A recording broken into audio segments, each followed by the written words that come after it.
Kia ora, welcome to More Than Theology, the Pathways Bible College podcast.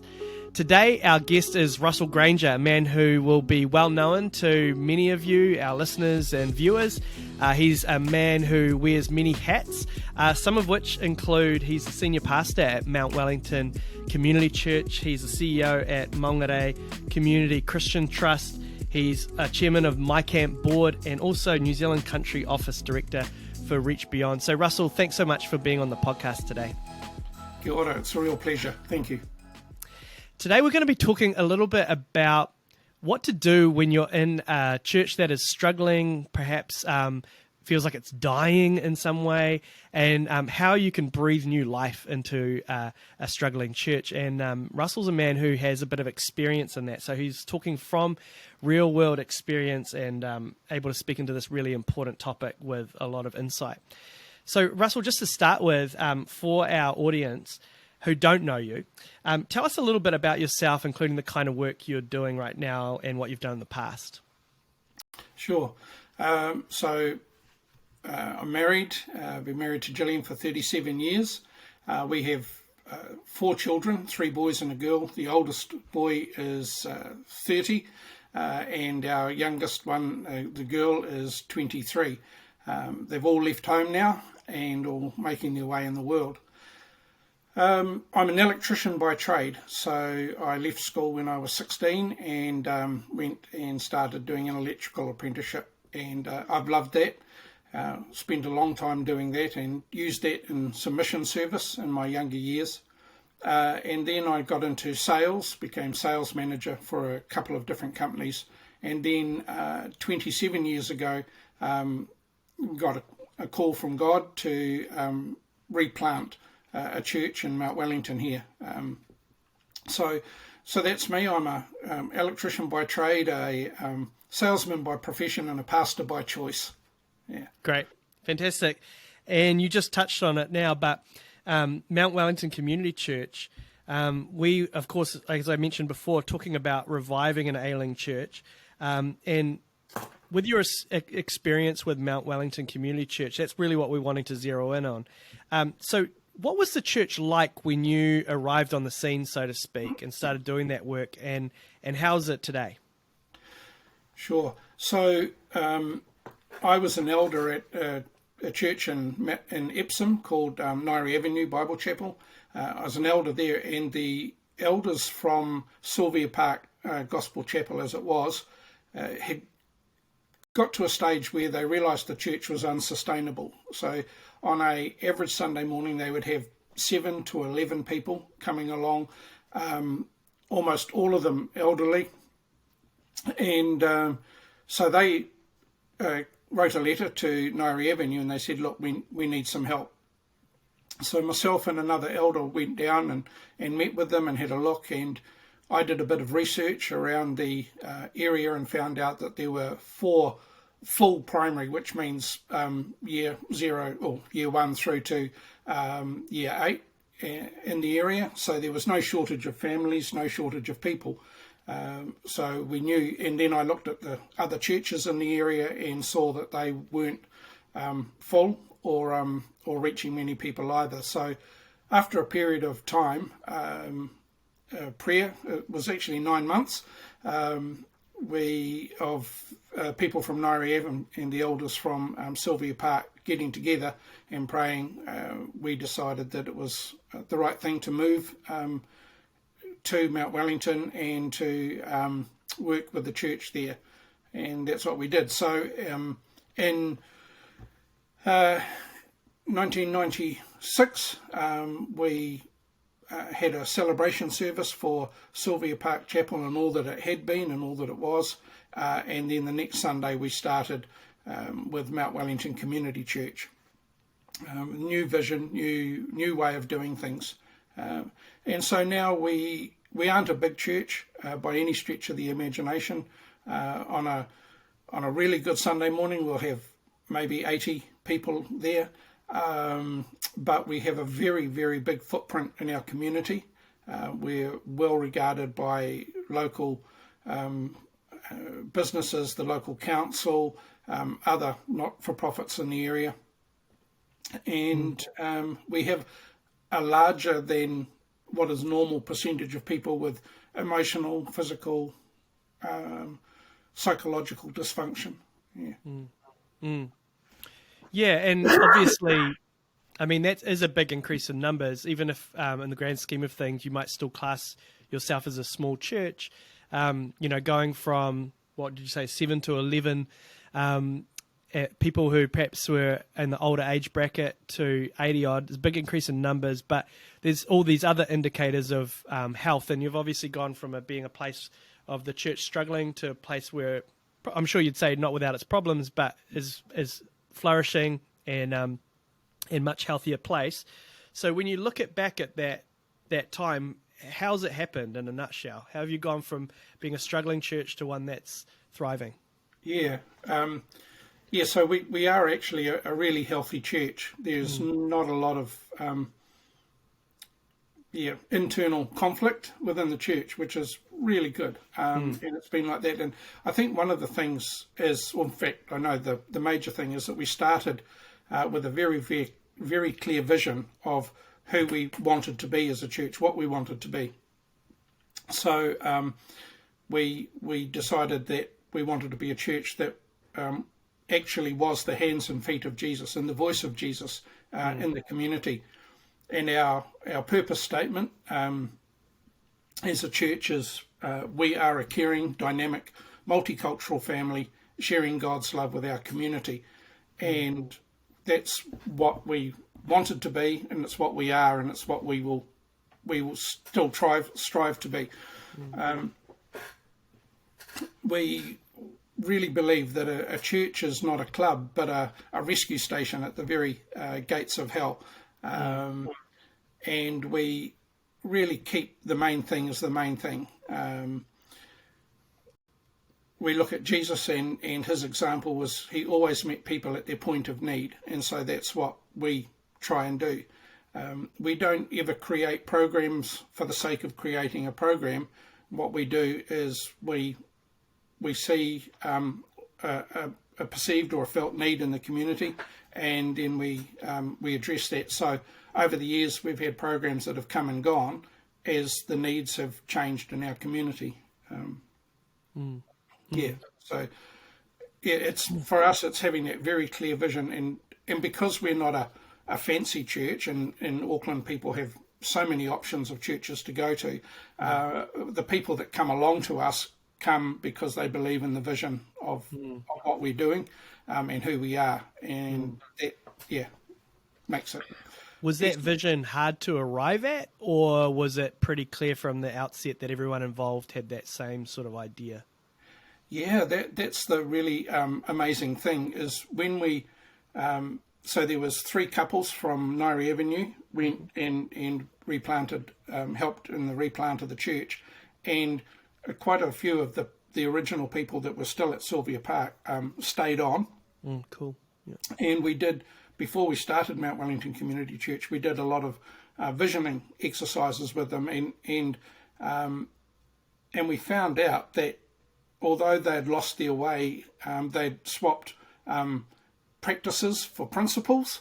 When we pared that away, we found that their passion was for seeing people come to Christ, and for God's kingdom to be extended.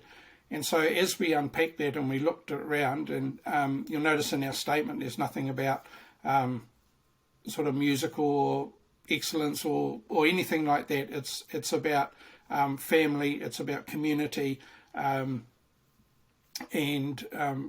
sharing. And so that's, we arrived at that mission statement, vision statement, purpose statement, whatever you like to call it, statement of intent, right at the very start, and it's been with us for the last 27 years. It's good. Yeah, I imagine that for a lot of people, who are in a struggling church, they would want it to be, if it were to take off again, to be from people coming to faith, or people at least who weren't already in a church family, rather than drawing people from existing churches. I might be making an assumption there, but I imagine that would be the case for a lot of people in that situation. So do you have any thoughts about how you go about reviving a church that isn't just a matter of, a bit of pew shuffling where some people move from another church to your church? Yeah. We were very intentional when we started. I got involved with our local ministers fraternal almost straight away. And one of the things that we talked about there was we really discouraged church hopping. And for us as a church, especially in the early years, we would, if people came along and they were already going to church, I would sit down with them and explore why they were wanting to come. And I'm really happy to say that the growth that we have seen has been a lot. There's been a lot of new conversions, a lot of prodigals. So that's people that have walked away from not necessarily their faith, but walked away from church, and then have wanted to reconnect, but reconnect with something different from what they had experienced and what they walked away from. So we've had a lot of prodigals. There have been people that have been going to other churches but have moved into the area. So we are, by nature and by design, a local church. Around 85% of the people in our congregation come from the community of Mt Wellington, and then the others come from the very near suburbs. So we don't have people that drive across Auckland to come to our church, and we would dissuade people from doing that. For us, and like I say, every church is different, and that's really cool, but for us, we are a local church, incarnational rather than attractional. And that's our kaupapa, that's what we believe. Yeah. Excellent. A lot of people who were thinking about stepping into a church leadership role of some kind would probably like to step into a church that was already flourishing and then just take the reins from there. Different kind of story when you're stepping into a church that might feel like it could be closing its doors within a few years. So what drew you to take on such a challenging task? For my wife and I, it was very much a call of God. When I look back at it now, we had 2 young children when we started, and 2 were born there, and we came from a church that was absolutely thriving at that time, 250 on a Sunday morning, big youth group, and great Sunday school. And so to uproot our small family and to come to Mt Wellington was a big ask. And let's say, when I look back, I think, gosh, whatever made us think we could do that? But it was God. God placed this call on us. And my wife particularly is not one of these people that gets verses, but when she was doing her reading, when we were thinking about this, one morning she got Isaiah 58:12, which talks about you will be the repairer of broken walls and restorer of streets with dwellings. And for her, that was like God, just black and white, saying this is, And so it wasn't easy at the start, but God was very, very gracious, and we had people around us that supported us, believed in what we were doing. When we started, it was a faith ministry, so there was no salary attached. A church of 7 people doesn't have the wherewithal to pay salary. So for us, it was a faith journey, and but God was very faithful in that. And it was exciting. It was really exciting. And within a very short period of time, we started a play group, which we didn't ask the early childhood department from the government. Rang me up one day and said, "Hey, do you look after that church on the corner down there?" And I said, "Yes." And they said, "Oh, well, we've done an analysis of all the playgroups in Auckland, and there's a big hole where you are. Would you consider starting a playgroup?" And we had 2 young children, and another couple that came with us had 2 young children. So we did that, and government paid for it. And within less than a year, one of the people that was coming along had become a Christian. And I think the people that were in the church that were struggling with some of the changes suddenly went, it's all worth it. Now we have this, we've seen this person come to Jesus, and they are still attending, not our church, they moved away to the Hawke's Bay, but they're still attending church, and they still come back and meet us. So yeah, Great. Great. That's Great. God working. Yeah, great. Well, a lot of our listeners and viewers will be people that are in struggling churches or even perhaps dying churches, if we can use that kind of language. So what kind of advice would you have for them? What would you suggest for people in those contexts that they could do to help revive their church? Yeah, it's a good question and not an easy answer, because every context is different, but I truly believe that if a church is in trouble, it's a leadership issue.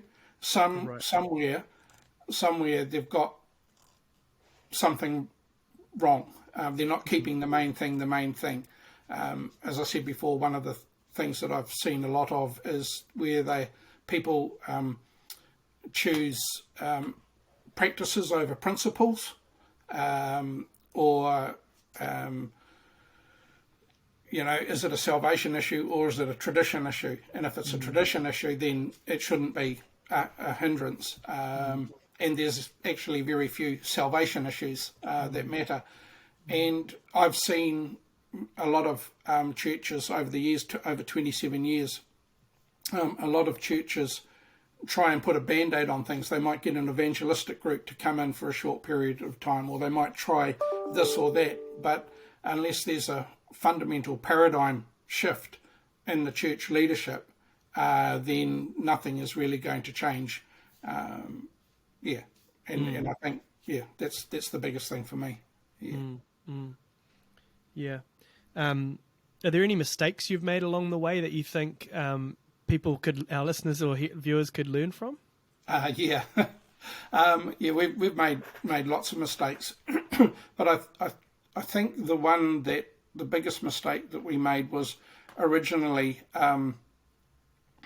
I would start to buy into the latest craze. Craze is probably the wrong word. The latest thing that was happening, usually from America, but it didn't take long for me to see the folly in that approach. And say in 27 years, I've seen so many different expressions of church, that became all the rage. They come and they go, different forms of outreach, and they come and they go. And at the end of the day, it's just about doing what God has asked you to do faithfully, and He will give the increase. I think, you can look and listen at these other things and chew it out and suck the good juices out. But to try and copy or do the same as another church has done just won't work in your context. Usually doesn't work. And there's this wonderful word called prevenience, which is the idea that God is always working. And that's what we've seen time and time again, that God is doing stuff in people's lives. That's what He does. And He just wants us to listen to Him and to join in with that, with what He's doing. There is no one way of doing things, and I'd like to give you two examples. We have a lady in the church that is now part of our sound and data team, had a wonderful conversion experience, but we've been walking with her for almost that whole 27 years. Her son, she brought her son along to playgroup, but she never came to church, never engaged with church. Then her son came to our school holiday program, then he got with our younger teens group, and then our youth group, and he got baptised, but Mum still wouldn't have anything to do with church, and then eventually we ran the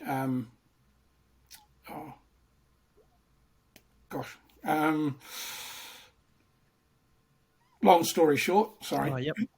and she agreed to come along to that, and that was the start of her conversion Right. journey. Great. And yeah, and now she's, like I say, a vital and functioning part of our church community.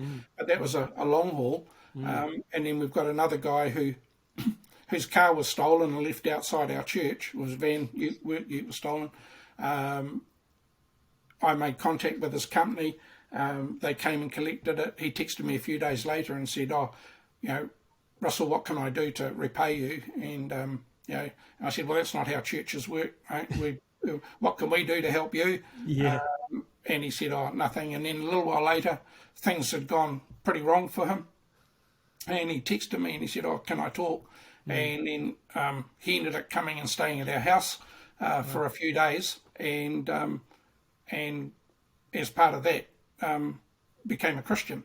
And still, and this is only a couple of years ago now, and still coming to church. But Great. so there's this one example of walking with somebody for 27 years, and then this other example of 3 months, and it was So Yeah, you fantastic. can't put God in a box. Yeah, that's right.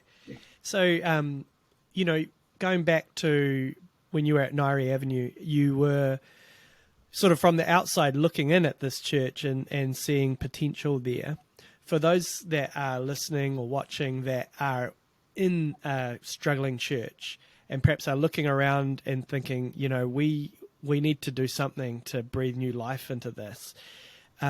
Do you recommend, or is it necessary for churches then to try and sort of partner with other churches and say, hey, have you got leaders that can step in and breathe a bit of new life into this, or can it be done completely sort of from within?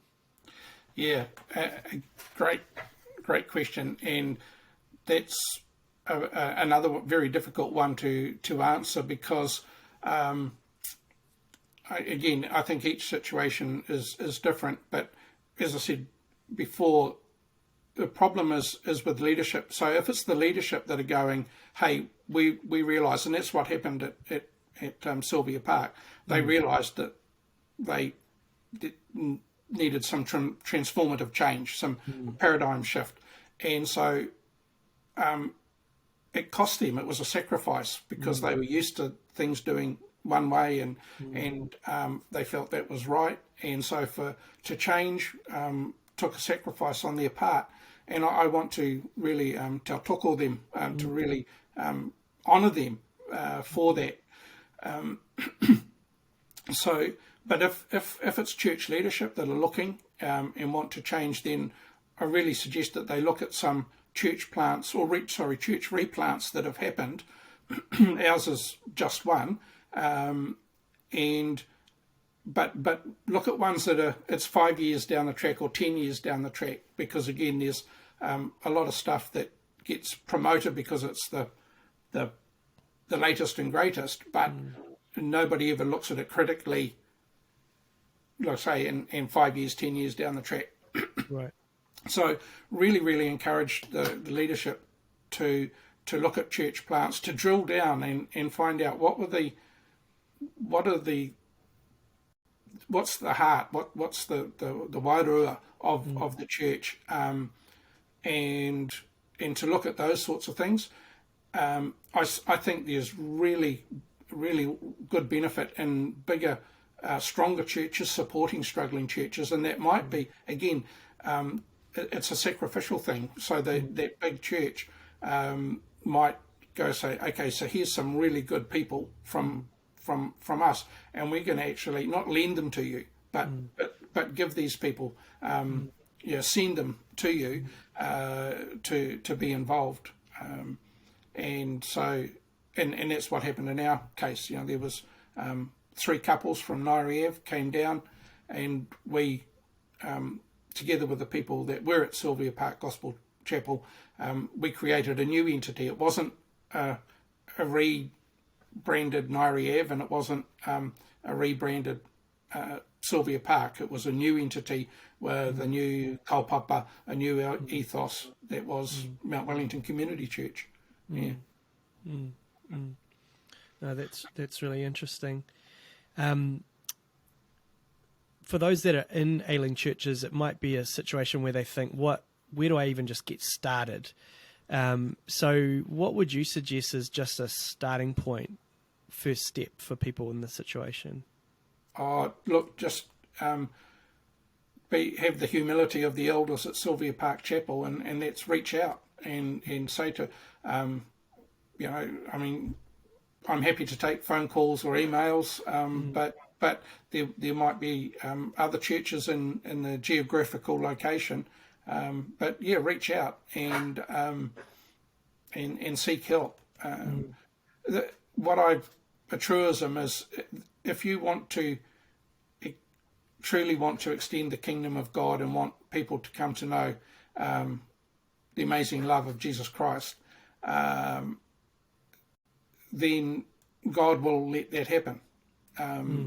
That's what He wants. He wants people to come into full and whole relationship with Him and each other. And so, yeah, I say just reach out. Yeah. What is the benefit of doing what you did with Sylvia Park, and sort of in one sense wrapping it up and bringing that chapter to a close, and then starting again afresh with something new, a new entity? What are the pros of doing it that way, as opposed to just sort of stepping in and continuing on with the same sort of name and kaupapa and identity? Yeah, there's huge benefits. For one, people that are looking on and that may have had experience of the church in the past, that don't want that experience anymore, to have a rebrand, a new name, signifies something to them.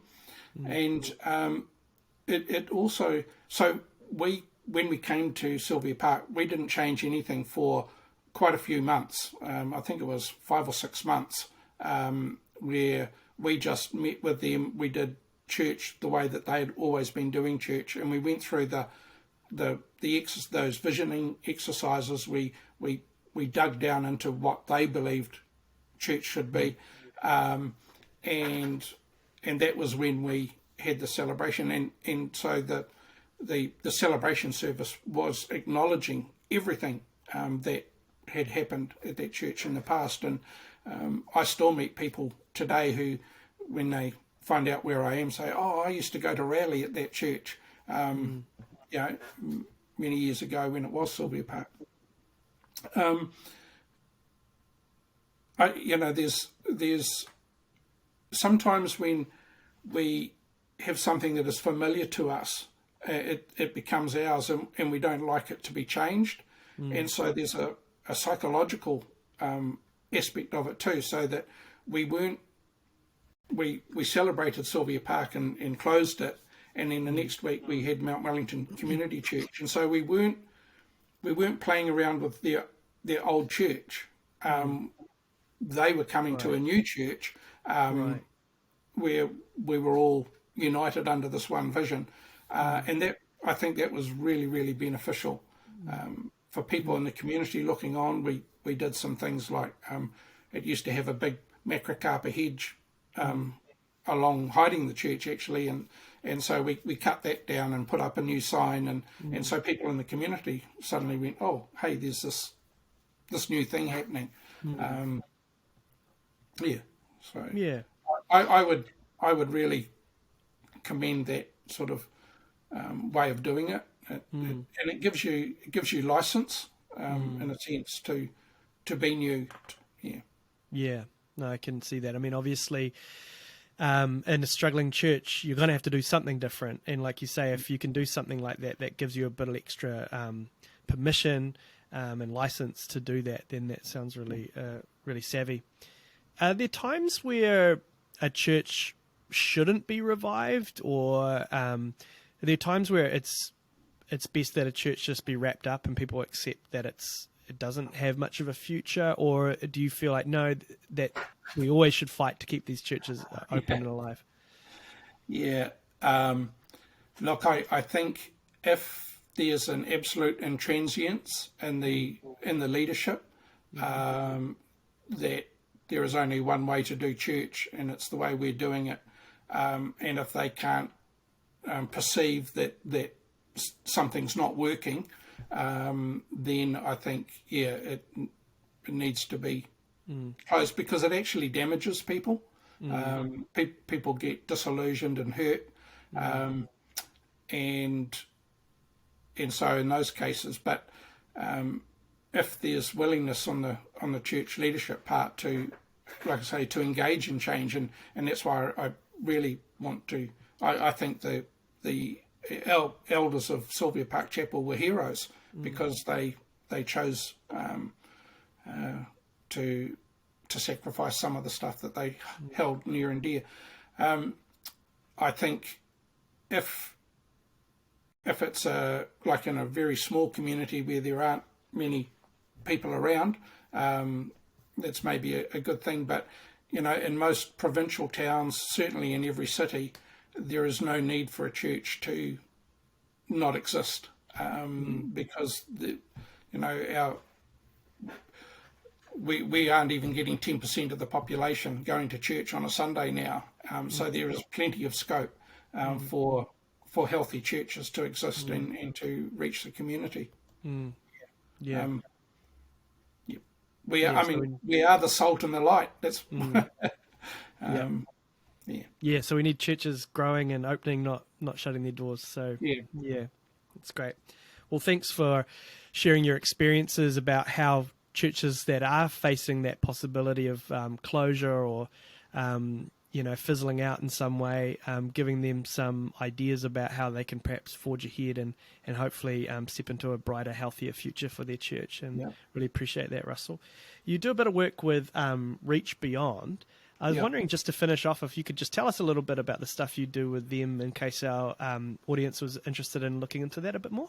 Sure. Look, there's something that we're doing at the moment that is hugely exciting.